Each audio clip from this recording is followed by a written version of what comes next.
Ja,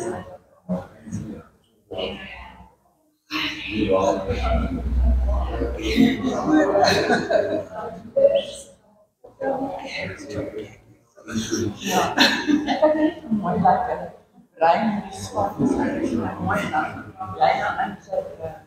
Roer lekker. Ja, van een bos.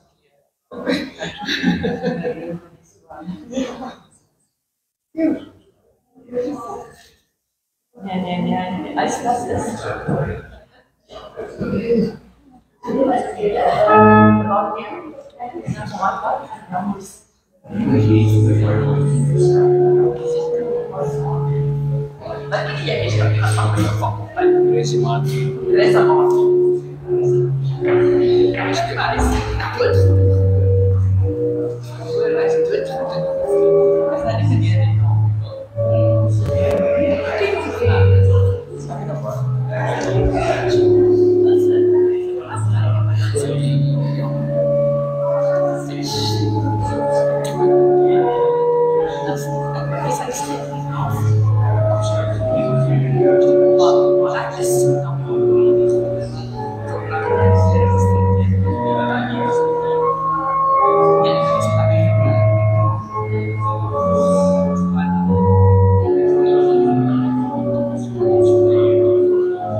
Goeiemôre broers en susters, baie welkom by ons erediens. Namens die kerkraad die volgende afkondigings. Kollekte vandag vir die diens van barmhartigheid. Jaarsdag vandag Gabrielle Aponso, maandag Stefan Marits, Saterdag Hannie van Rooyen, Nathan Minot en Lisa Colley. Die volgende 2 Sondae is die gesamentlike erediens by die Hervormde Kerk en daarna vir die volgende 2 Sondae hierson. So die diens volgende week by die Hervormde Kerk om 8:30. Om 8:30 is 'n halfuur vroeër as wat ons normale diens is. Nou baie welkom aan Abbate wat hier is. Welkom ook aan Lenay wat vandag saam met ons hier is. Mag julle almal ook die woord van God ervaar en in julle lewens gebruik.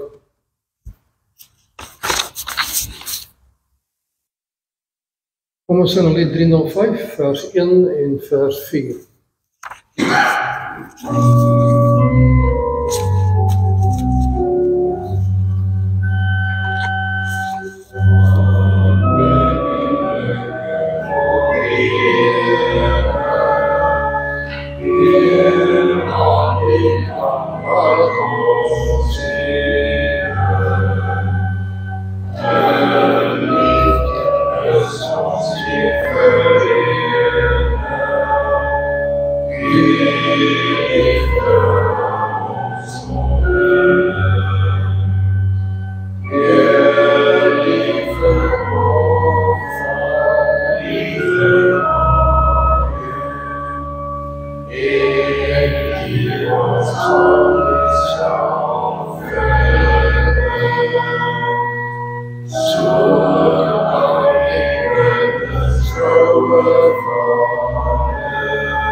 Kan ons vers 4 probeer asseblief?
Daar is geleentheid vir stil gebed tot die Here.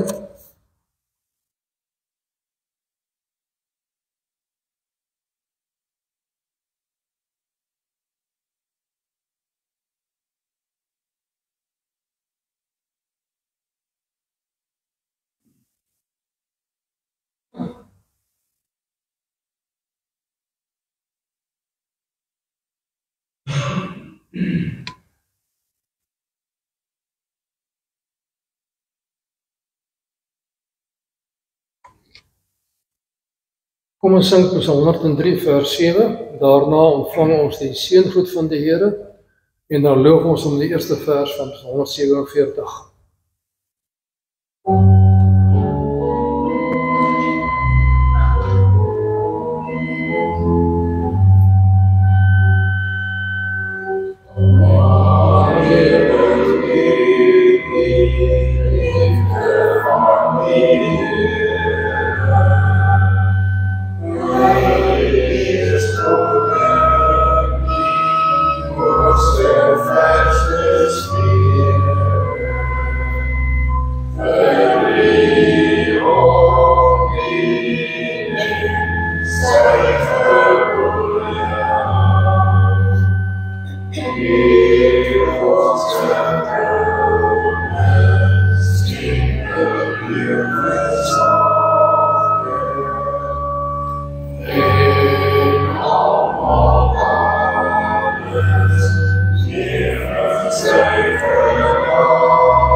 Genade vir julle en vrede van God ons Vader en die Here Jesus Christus deur die kragtige werking van die Heilige Gees.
Ons bely saam ons geloof.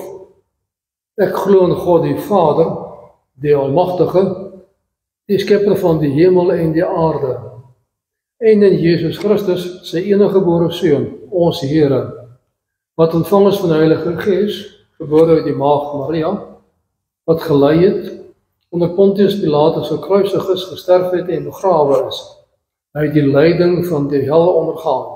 Hy het die derde dag opgestaan uit die dood, opgevaar na die hemel en sit aan die regterkant van God, die Almagtige Vader, waar hy sal kom om die lewendes en die dooies te oordeel. Ek glo in die Heilige Gees, ek glo in 'n heilige algemene Christelike kerk, die gemeenskap van die heiliges, die vergifnis van sondes, die opstanding van die liggaam en die ewige lewe.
Daar is een baie belangrike saak wat 'n mens nooit moet vergeet nie.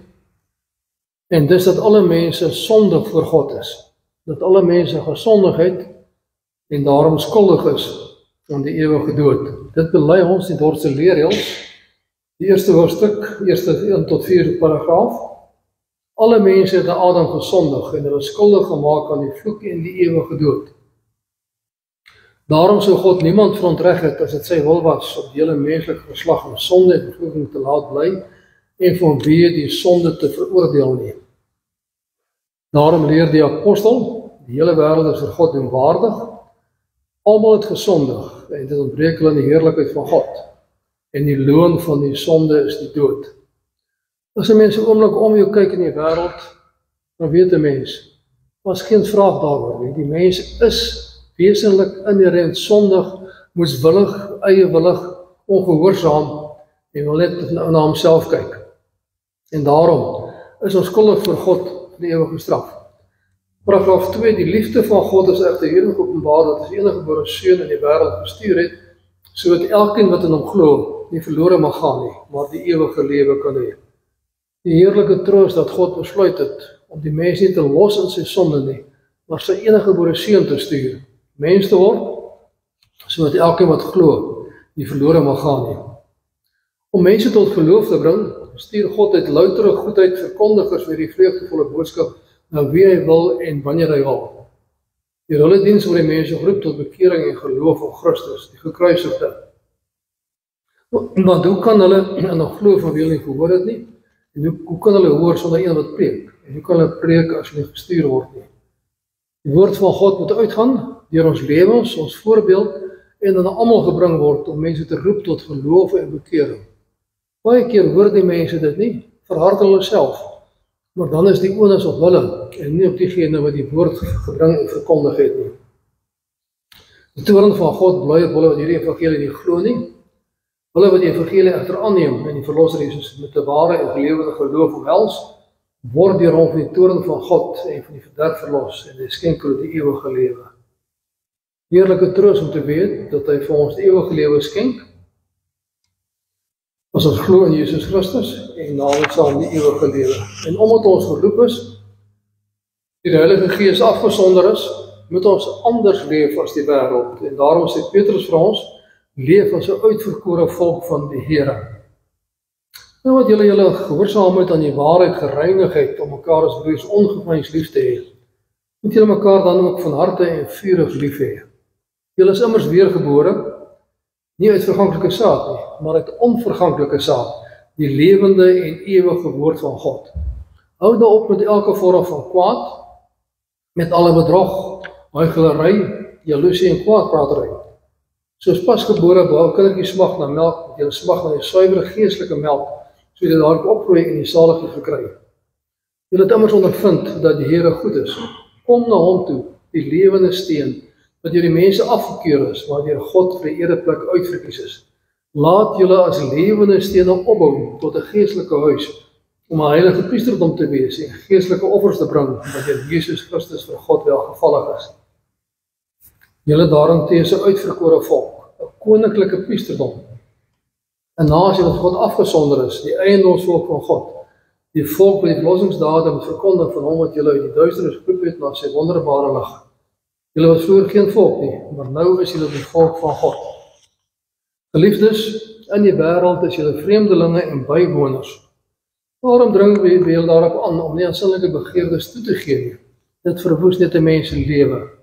Gedraai julle altyd goed onder die heidene, sodat, al praat hulle kwaad van julle, asof julle misdadigers is, dat julle voorbeeldige lewe kan sien en God kan verheerlik die dag van afrekening. Omdat die Here dit wil, julle onderwerp aan elke menslike oorheid, of dit die keiser as hoogste gesag is, of die gouverneurs wat sy gevolmagtigd is, wat die wat kwaad doen straf, maar die wat goed doen moet prys.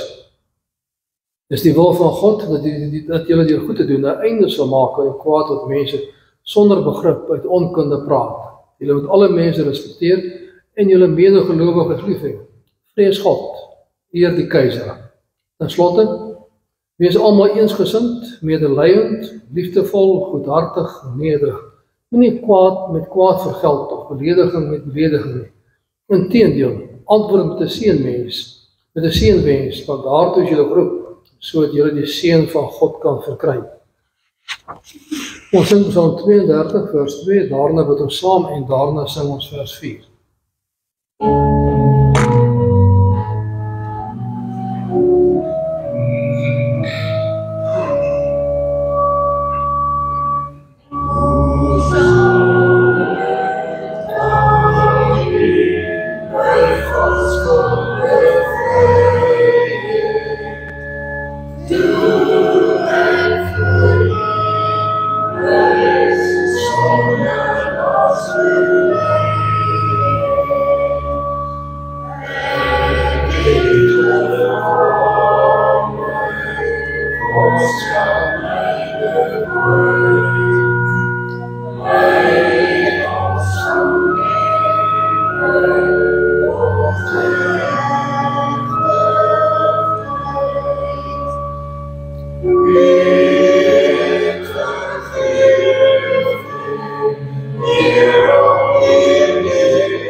Ons almagtige Hemelse God, Vader, Seun en Heilige Gees, ons loof en prys U omdat U groot en goed is, almagtig, alwys is, omdat U alles regeer en alles bepaal wat gebeur.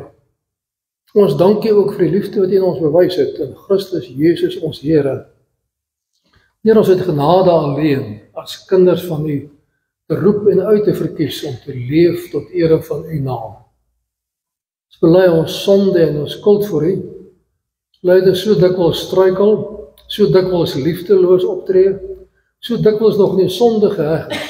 Vergewe ons dit alles en heilig ons deur die Gees en bemagtig ons deur die woord en die Gees om te leef en te werk tot ere van U naam.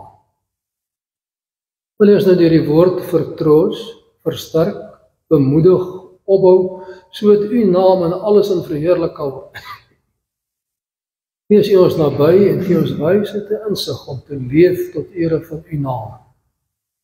Wil u ons harte oopmaak vir u woord en wil u self seker maak die woord reg verkondig word tot ere van u naam en tot opbou van ons geloof. Wees u nou met ons en vergewe ons sondes om Jesus naam se wille. Amen.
Ons lees saam met 1 Konings 19 vers 11 tot 18.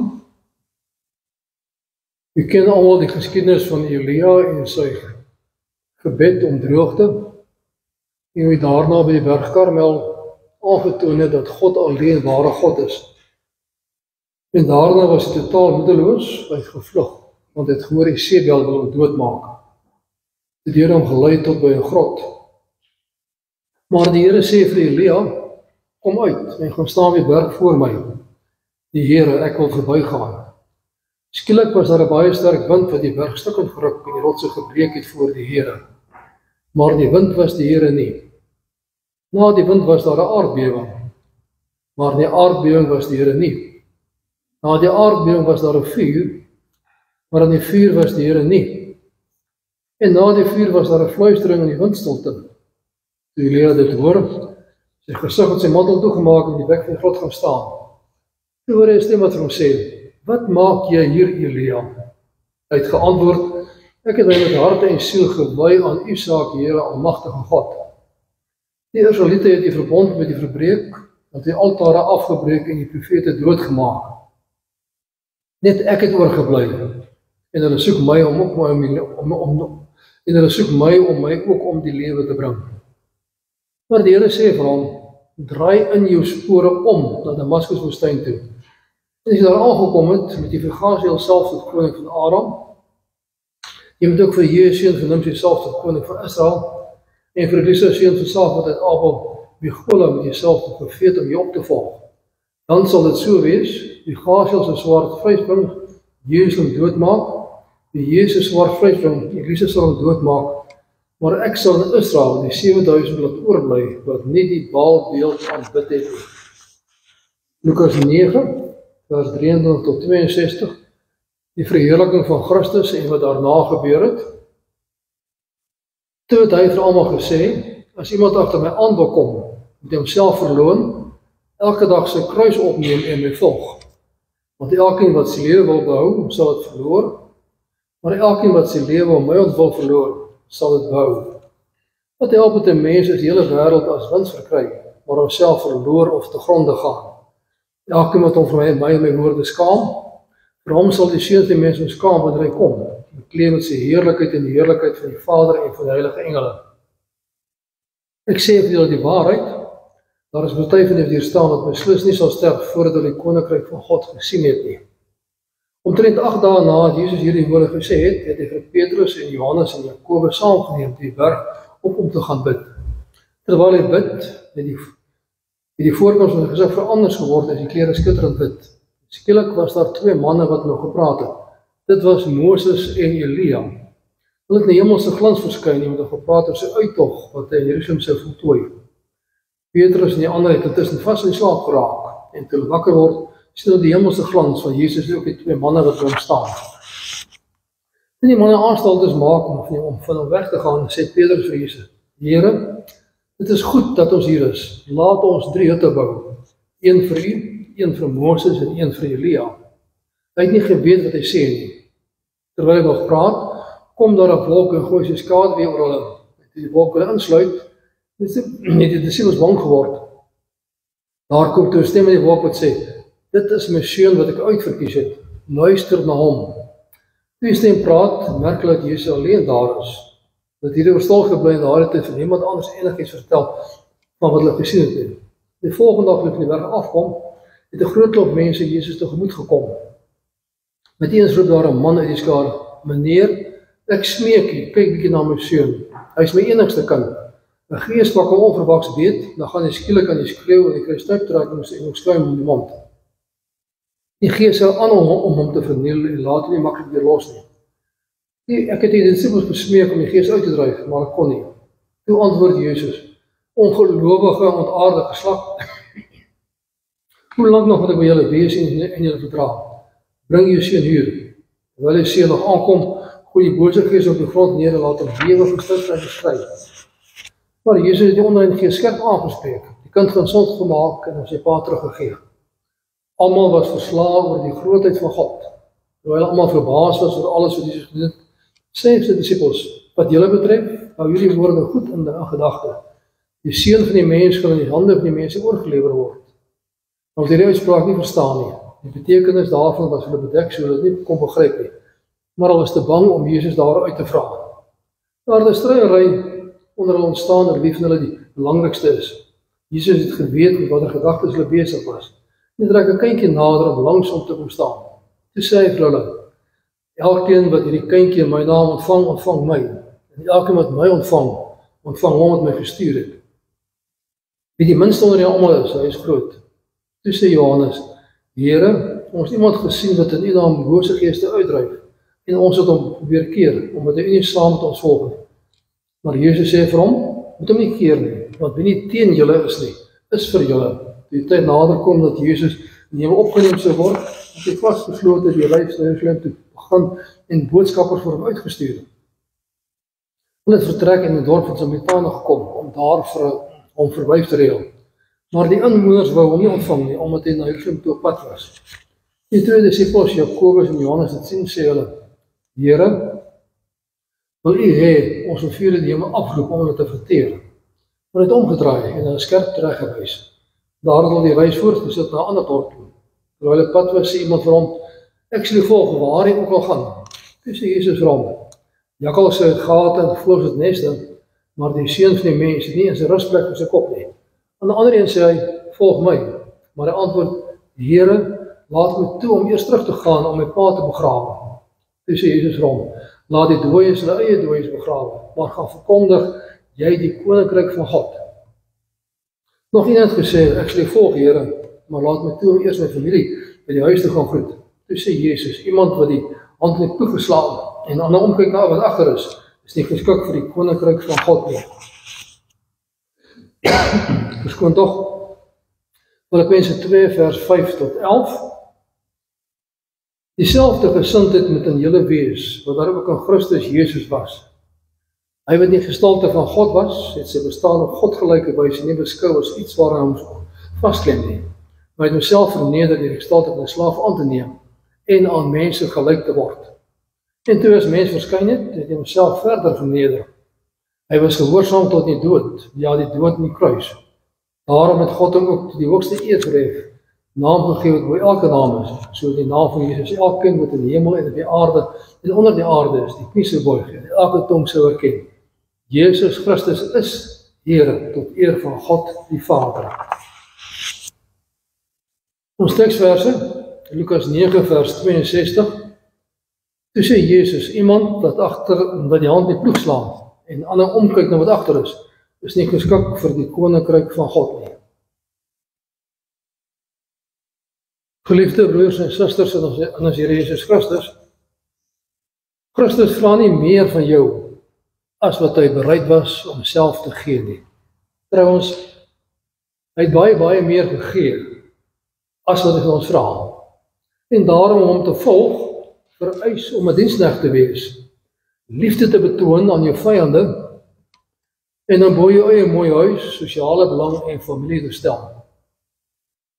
Lukas 9 sê vir ons om 'n Christen te wees, verg opoffering om Christus alleen na te volg en hom te loof en te eer. Die ware evangelie is om totale verlossing te ontvang van Jesus Christus uit genade alleen, om hom onvoorwaardelik te dien op sy voorwaardes en nie soos jy graag wil nie. Telke male sien ons in Lukas 9 hoe die mense Christus wil volg op hulle eie voorwaardes. En telke male sê hy, jy is nie geskik vir die koninkryk van God, solank jy jou voorwaardes wil navolg, in plaas daarvan om my voorwaardes na te volg. Jou geloof bied nie onvoorwaardelike welvaart en gesondheid, soos baie mense beweer nie, maar vereis volgehoue gehoorsaamheid en vertrou in hom ten spyte van baie teestand en teëspoed. In die wêreld sal ons dit nie maklik hê nie, en sal 'n mens dikwels teëspoed en teestand kry, maar onthou, hy was baie meer as dit gewees. Christus is altyd gehoorsaam aan sy Vader, en net sy Vader se wil bo sy eie gemak en gerief gestel. Filippense verkondig vir ons hoe hy homself ontledig en gedien het. Hy het van die hemel af gekom, sy heerlikheid gelos, die aarde kom rondloop, om sodoende te dien dat ons verlos kan word as kinders van God. Elke gelowige aan Christus in dieselfde gesindheid vertoon as wat in hom was. Daarom kan hy met goddelike gesag beveel dat jy hom moet volg en bereid moet wees om jouself te gee ter wille van sy koninkryk. En dit is nie elke dag ewe maklik nie en gerieflik nie, maar onthou, sy krag kom juis tot volle werking wanneer jy swak is. Lukas 9 vertel vir ons dit wat Paulus in Filippense beskrywe. Jesus neem met 3 disippels saam met hom na die berg waar hy verheerlik word. Die disippels raak soos gewoonlik aan die slaap toe hulle wakker word, sien hulle 2 manne op hom staan. Moses en Elia kom praat met hom oor sy uittog wat in Jerusalem sal voltooi. Jesus het die keuse om die berg te bly, in heerlikheid en aan Petrus se versoek te voldoen, dat reute gebou word. Hy kry die geleentheid. Petrus sê, kom ons bou reute. Hy kan daar bly. Hy het nie nodig gehad om af te kom en te kom dien nie. Hy maak egter doelbewus vrywilliglik die keuse om af te sien van sy heerlikheid, die werk af te kom, om sy werk te voltooi waarvoor hy gekom het. Hy besluit vrywillig om sy lewe af te lê, ter wille van sondaars, sodat ons met God versoen kan word om te lewe tot sy eer. Wat daarna in die res van die hoofstuk gebeur, toon duidelik sy almag en die voorwaardes wat hy stel vir iemand wat hom volg. Dieselfde gesindheid wat hy getoon het, moet in ons wees ook. Daarna kondig hy sy, na hy die seun genees het, aangetoon hy alle mag het en dryf die onrein gees uit, kondig hy sy sterwe en sy lyde aan. Hy wys sy disippels tereg, wat stry oor wie die belangrikste is. Hy wil nie Samaritane wat hy nie wil ontvang met vuur uitdelg nie, en toon daarna hoe hy gevolg moet word met totale oorgawe. Alhoewel hy, as die seun van die mens, nie eers 'n rusplek vir sy kop het nie. Tydens die verheerliking op die berg het Moses en Elia as verteenwoordigers van die Ou Testament gepraat oor sy uittog wat in Jerusalem sal voltooi met sy veroordeling en kruising. Die uittog is sy finale oorlewering aan die Fariseërs, Romeine om te kruisig, sy sterwe, uittog in Jerusalem sal voltooi. Moses het die wet van God op hoorheid ontvang en dit aan Israel gegee. Moses het geweet en ervaar hoe sondig die mens is, wat uit sy eie uit glad nie God se wet kan gehoorsaam nie. Hy het telke male ervaar hoe Israel gesê, kom ons gaan terug na Egipte toe, ons wil nie saam met God lewe nie. Telkens was hulle hardkoppig gewees, en telkens het Moses hulle gebid as middelaar van die ou verband, Numeri 14. Hy was selfs bereid gewees dat sy naam uit die boek van die lewe weggeneem kan word, solank as wat God Israel kon net red.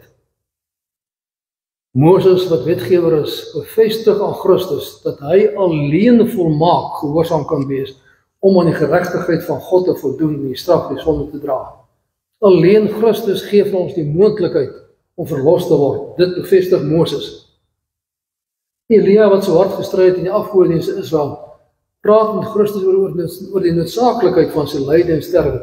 So diegene wat volhard het om God te dien in die tyd van koning Agab van Israel verlos kan word. Die 7000 wat nie gebuig het vir Baal nie, kan ook slegs alleen verlos word deur die soendood van Jesus Christus. Want sonder die soendood van Christus kan niemand voor God geregverdig word nie. Beide verteenwoordigers van die Ou Testament vra Christus, gaan voort mee werk, voltooi dit, so die hele Ou Testament ook op grond van dit wat jy doen, verlos kan word om te leef saam met God in heerlikheid. En na Jesus Christus sy keuse bevestig het om die lydingspad eintlik te voltooi, verskyn God in heerlikheid, keer dit goed en bevestig die goddelike gesag van Jesus Christus. Dit is my seun wat ek uitverkies het.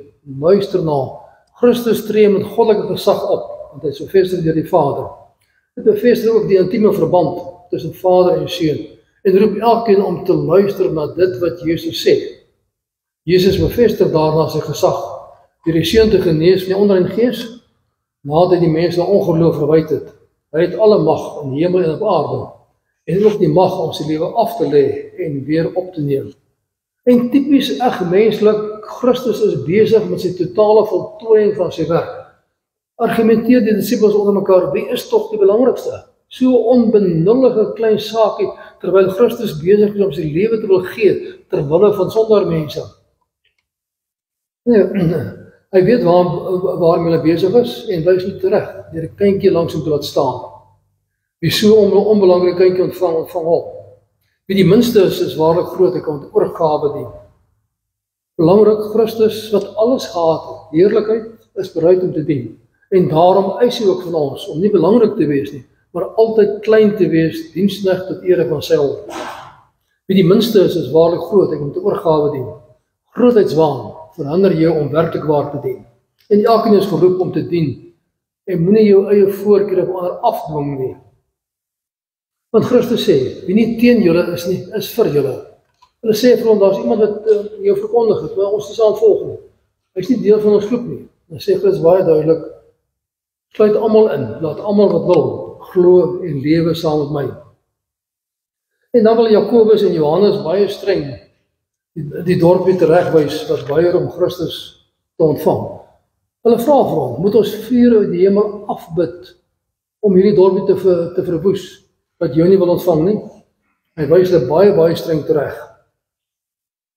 Hulle wil hulle vyande uitwis. Tipies menslik om jou grootheid te toon. Wil hulle aanwys, ons is so belangrik, ons kan vuur uit die hemel laat afkom, en julle wat Christus nie wil ontvang nie, verteer. Christus sê nee, verkondig eers die evangelie van genade aan hulle. Moenie verteer nie, moenie groot wees nie, moenie afbreek nie, moenie verwoes nie. Verkondig die liefde van God in en deur Jesus Christus. En elke gelowige is geroep om die evangelie te verkondig en nie om te veroordeel nie. Eers die genade van God. En daarna kan 'n mens, as iemand sy hart verhard teen die genade van God, kom die oordeel van God se kant af, nie van die mense kant af nie. Christus volg die lydingspad as diensknegt en gee sy hele liefde ruimte vir almal om die evangelie van genade te hoor en die lewende Christus te volg. Elkeen kry die geleentheid daarvoor, en wie dit nie doen nie, roep die oorwinnaar se oordeel oor sy ongehoorsaamheid in die lewe hierna. En dan bied iemand aan op pad om hom te volg. In sy antwoord spel Jesus die gevolge uit. Hy sal oral onwelkom wees, die mense sal hom nie meer uitnooi nie, hy sal sonder rusplek vir sy kop wees, sonder 'n plek waar hy onvoorwaardelik aanvaar word. Jesus bevestig wat Johannes gesê het, hy het na sy eie mense gekom, maar het hom nie aanvaar nie. Net voor die verheerliking op die berg het al die meer mense van Christus weggedraai. Aanvanklik het almal hom gevolg. Maar voor die verheerliking het mense al hoe meer en meer hulle begin erger aan dit wat Jesus doen, omdat hy telke male sy almag en krag gebruik om te dien, in plaas daarvan om hulle vyande te straf, soos mense nou wat hy moet doen. En Jesus Christus, die enigste Seun van God, sal deur die mense verwerp en gekruisig word, met die regverdiging, dat hulle gehoorsaam aan God is om 'n godslasteraar te kruisig. Hy was onwelkom op aarde en onwelkom tussen die mense, want hy het konsekwent sy krag gebruik om te dien en nie om te heers nie. Hoekom iemand wat dien altyd bevraagteken word, is onduidelik. Hy het nie veel by ongehoorsamers laat reën nie, maar self die lyde gedra, sodat ander verlos kan word. Dienstig gewees om sodoende ander mense te verlos. En daarom sê hy, bereken die gevolge voordat jy my volg. Is jy bereid om alles ondergeskik te stel aan jou Christenskap, aan die navolger van Jesus Christus? Wanneer jy volg met oorgawe, is jy ook onwelkom in jou groep, onwelkom waar mense drink en spot, onwelkom by die jaag na plesier en welvaart, en onwelkom by mense wat omdien vir gesondheid en welvaart. Indien jy oral gewild en welkom wil wees, vra jouself of jy Christus volg. Baie duidelik, bereid wees om die anders te wees, anders te leef in die wêreld, sodat God se naam verheerlik kan word. En daarna beveel hy iemand om te volg. Die persoon is baie gewillig, maar wil net eers sy pa gaan begrawe. Dit was rede baie belangrik dat seuns hulle vaders moet begrawe. Moontlik het die pa nog gelewe. Ek sou daarmee uitstel gevra. Ek sal kom sodra my pa oorlede is. Ek wil nie nou al kom nie. Dit was en is 'n belangrike saak om jou ouers te begrawe. En in daardie tyd kon jy alle godsdienstige feeste en pligte uitstel terwyl van die begrafnis. Christus beveel egter die dooies, die eie dooies begrawe. So hom volg en met onverdeelde loyaliteit. Hierdie dooies is ook die betekenis van mense wat nie glo in Christus nie. Mense wat nie saam met hom lewe nie, en wat nog nie die lewe ontvang het nie. Die taak om die koninkryk van God te verkondig aan lewendes is belangriker as om dooies te begrawe. Hy vra volle toewyding.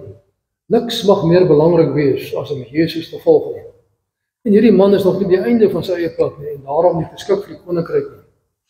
Wanneer jy eie belang meer is as Christus, begryp jy die gesindheid wat in Jesus Christus is nie. Die ander het aangebied om Jesus te volg, maar wil nie sy ou lewe aflê nie, en wil eers sy familie gaan groet. Hy wil nog steeds geanker wees in sy eie geborge omgewing, sonder om Christus onvoorwaardelik te volg. Christus ag hom nie geskik vir die koninkryk van God nie, want hy is nog nie alles in sy lewe nie. Sy familie, sy mense, sy groep is nog belangriker as Christus. Daarom kyk hy voortdurend om. Dink aan die vrou van Lot. Niemand wat ploeg en omkyk, sê Christus, kan vordering maak nie, en is geskik vir die koninkryk nie. So dikwels kyk ons om, honker ons na wat agter was, na die ouwe, is daarom ongeskik vir God se koninkryk. En dan, Christus is nie verleë oor volgende nie. Mense bied aan, maar hy sê, gaan dink daarna, voor jy my volg. Ons is verleë oor hom. Hy het nie ons aanbidding Sondae nodig nie. Ons het sy vertrooste nabyheid elke dag nodig. Hy het alle gesag en beveel jou om te volg met onverdeelde loyaliteit, sonder enige voorwaardes. Bely alles wat jy hinder om voluit te volg, vra vergewing, en dank hom dat jy ook daarvoor betaal het op Golgotha. Hy sê, help my om dit af te lê. Sodra mens jy sonde bely vir God en vra, help my om my eie omkyk af te lê, sal jy help om jy dra om dit kan doen. Jy wil dan in sy liefde en beantwoord met onverdeelde loyaliteit, word vernuwe in jou denke, om Christus te volg en sy genade bekend te maak in die wêreld. As jy mens so lewe, sal elke erediens, elke slag van ons Bybel lees, elke gebed wat jy tot God rig, jou versterk in jou onvoorwaardelike navolging van hom en sy voorbeeld na te volg, om dieselfde gesindheid te dra as wat hom was, want hy het homself gegee terwyl van ons. Antwoord sy liefde met 'n regte liefde vir hom. En direk hierna stuur hy 72 disippels uit om die evangelie van genade te gaan verkondig. Hulle is bereid om onvoorwaardelik te gaan, sy liefde in die wêreld vol nood in te dra, sonder nog eers dit of dat te doen. Hulle gaan uit, gaan verkondig die woord en kom terug met groot vreugde en vertel wat gebeur het, want hulle motivering was slegs Jesus Christus en hom alleen. Wie met oorgawe en volg, kry altyd nuwe krag, nuwe lewe en vreugde en gemeenskap met hom. Dan leef jy uit die hoop wat hy gee. Nie met volle oorgawe en die sekerheid dat hy jou geskik gemaak het vir sy koninkryk en kan jy uitsien dat jy thuiskoms by hom in heerlikheid, waar jy sal verwelkom as getrou en gehoorsaam met nuusdag, wat alles gedoen het wat hy beveel het. Dat ons so leef, dat sy naam alleen verheerlik word. Amen. Kom ons dank saam.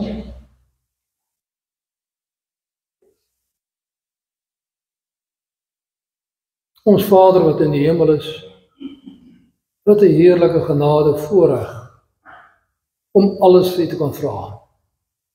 Om te vra dat U ons moet geskik maak vir die koninkryk, dat U ons moet help om ons eie sorge af te lê, onsself te kruisig en U alleen na te volg om te leef tot ere van U naam. Lei ons deur die woord en deur die gees, sodat ons elke dag sal leef met dieselfde gesindheid wat daar in Christus Jesus was, gesindheid van diens vir ander, sodat die koninkryk kan kom en U liefde in die wêreld uitgedra kan word en bekend gemaak kan word. Ons bid vir elke gelowige, wil elkeen lei, dra, naby wees. Ons bid vir die wêreld, vir die nood in die wêreld. Ons bid dat die oorlog moet laat ophou, dat die vrede moet gee, dat die mense met wysheid en insig gee. Lei en dra deur U barmhartigheid en deur U genade. Leer ons ook om so te leef, dat U naam alleen verheerlik word. Ons bid vir die kerk oor die ganse aarde, laat die kerk groei en toeneem en waarlik suiwer kerk wees, tot ere van U naam. Om altyd gelowig, gewillig, gehoorsaam, U woord uit te dra en te verkondig. Ons bid vir elkeen wat siek is, wat swaar het, wat in nood verkeer, wat bedroef is, wil U vertroos en versterk en naby wees, wil U genade en barmhartigheid gee. Lei ons ook elkeen deur die woord en deur die liefde, versorg ons na ons liggaam en na ons nood en ons behoefte, en laat ons leef om te werk tot ere van U naam. Gee ons insig en wysheid om altyd dit te doen wat U welbehaaglik is, en dra ons deur U liefde en barmhartigheid. Vergewe al ons baie sondes, en wil U met ons wees, om Jesus Christus naam te wille. Amen. Daar is geleentheid vir die insameling van die liefdegawe.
Ons sing Psalm 40 vers 3 en 4.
Ontvang